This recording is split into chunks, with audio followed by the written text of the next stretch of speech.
A duk lokacin da na ci kwalliya ba ni da buri illa zuwa gidan hoto na sai na dawo photography domin fito min da asalin kyawuna.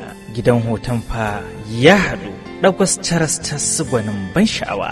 Ina samari da 'yan kwalisa, ina amare da angwaye ga wajen zuwa ya samu. Suna da kayan aiki na zamani da ake yayi a duniyar hoto a yanzu.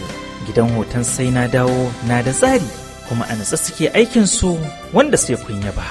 Domin suna da uwa uba ƙwarewar aiki, babu shakka wajen fa ya haɗu.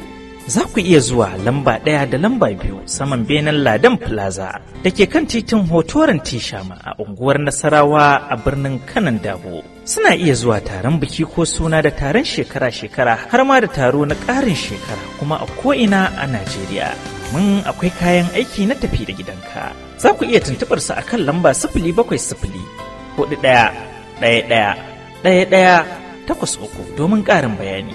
Sai na dawo photography kai lamarin dai sai wanda ya gani.